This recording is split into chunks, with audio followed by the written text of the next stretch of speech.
Welcome back, everyone. I am Psycho Emerald. Today I'm back with another Star Wars The Vintage Collection 3 3/4 inch action figure unboxing and review. Today I have Darth Maul from Star Wars The Clone Wars. Now, I'm not the biggest Clone Wars fanatic out there. I did love watching it when I was younger, and me and my brothers would watch through it all the time. But to me, when I was little, it was just kind of, it's Star Wars, but it's animated and it's on TV, and I really enjoyed it. But I'm not the biggest fanatic out there. There's certain parts of the Clone Wars that I absolutely love, though, and one of those parts is Darth Maul. Everything to do with Darth Maul and his revival and his, rise to power was just awesome. I thought it was masterfully done. And my favorite arc of the entire series is the finale. The final 4 episodes are just amazing. They're like top tier Star Wars story content. I just think they were a perfect ending to the series and really just a great story set at the end of the Clone Wars. I thought it was pretty awesome. And so seeing Darth Maul back as well was really, really cool. And yeah, so we've got this figure here. It's Darth Maul from Mandalore. So we have that awesome card back image right there of Darth Maul, which just makes me wish that Clone Wars was live action, because that just looks so awesome, the way they've created that artwork there. Yeah, with the red lightsaber blade and that pose, and you got Ray Park's likeness as well. Very cool. Almost hurts me to open this figure, but I'm going to have to open it up to get this figure out. So we got Star Wars The Clone Wars, Darth Maul from Mandalore, and then we got the bubble right here with Darth Maul in there looking really great. The Kenner logo right there. And then we got the age warnings up here. And back here we got some of the other figures that released around the same time as Darth Maul, which I am going to be getting that Ahsoka sometime soon. Star Wars The Vintage Collection, Star Wars VC201. We got a comic book shop price tag there, which I did buy this from my local comic book shop. Disney and Hasbro, legal stuff, warnings, all that. So that's going to be pretty much it for the package, which is awesome. I love the TVC packages, especially this one.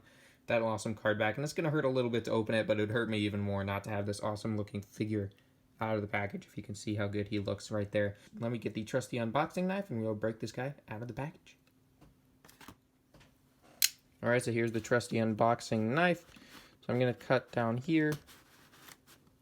I know it's going to hurt.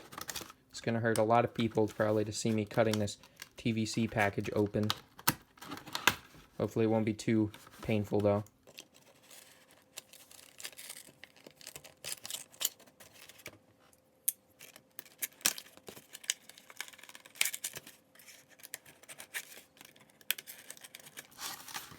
Alright, now we should be able to slide this tray out.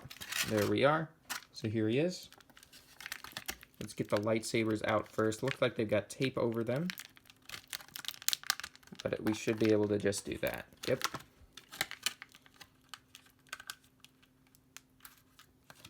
There we go.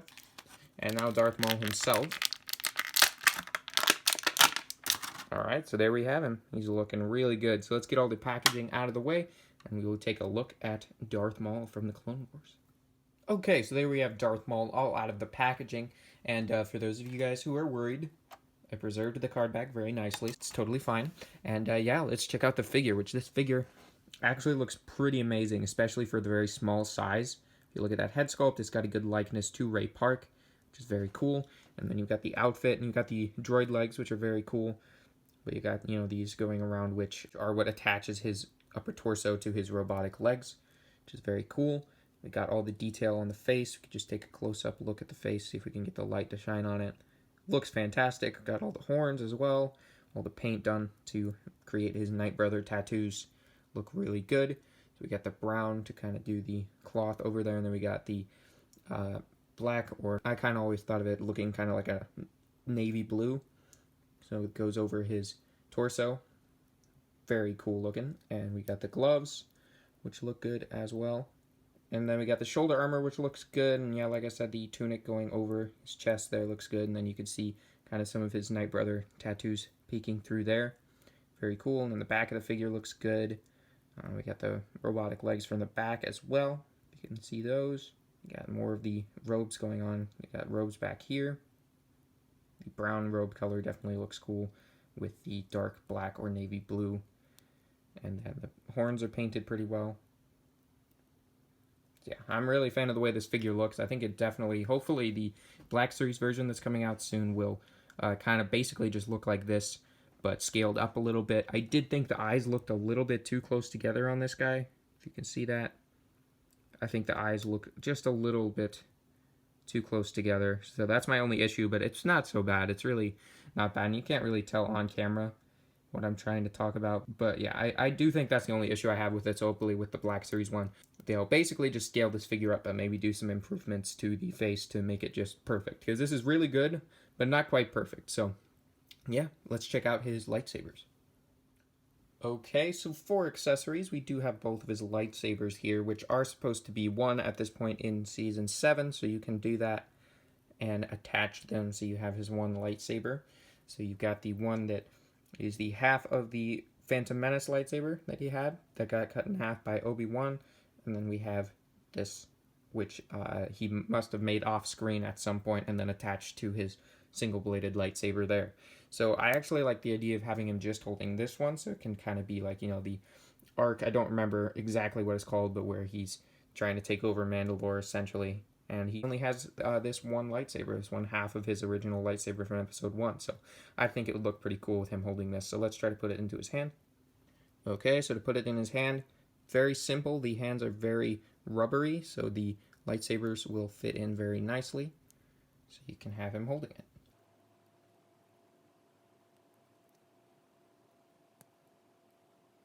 So you can have Darth Maul holding his lightsaber there. And we can have him holding the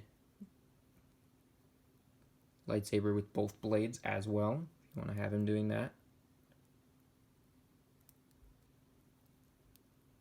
So very cool, very cool. So there's a lot you can do with these lightsabers, which is cool that they make them able to detach from each other. So let's move on and check out Darth Maul's articulation. Okay, so the articulation on Darth Maul is actually pretty much what you'd expect from a Black Series figure. He has everything you'd expect. You've got the single jointed swivel elbows right there, and you also got up and down hinges on the wrists, which make it easier to get really cool dynamic lightsaber poses. He even has the upper thigh cut and a ball joint in the middle of the torso, so you can definitely get a lot of really good poses out of this Darth Maul, which is really surprising, but they, you know, engineered this very small figure to have the articulation that you would expect from a much larger figure. So that's really cool. So let me get him into a cool pose and I'll give you guys a closer look at Darth Maul from the Clone Wars.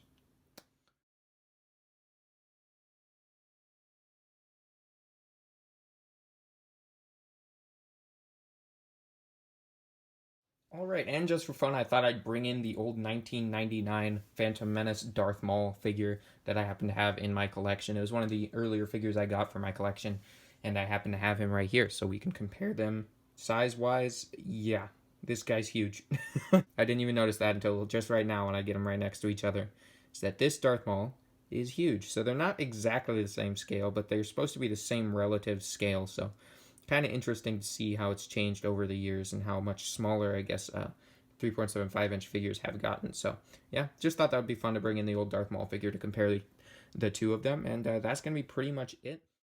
I just wanted to point this out real quick because you guys have seen my collection shelves if you've seen my collection tour video. So I wanted to show you how he looked on here, and it's not just that, you know, this Maul is bigger because it's older. It's like even next to this Vintage Collection Captain Rex, you can see how small Darth Maul is. I don't know what's up with that. I don't know if they're changing the scale because I haven't gotten a Vintage Collection figure in a while, but yeah, so there's how he looks. I've still got some rearranging to do. I just kind of tossed him up there for now, but I thought I'd show that. So you can see that he doesn't really scale very well with other figures, which is a little weird, but hopefully he scales well with Ahsoka when I get Ahsoka.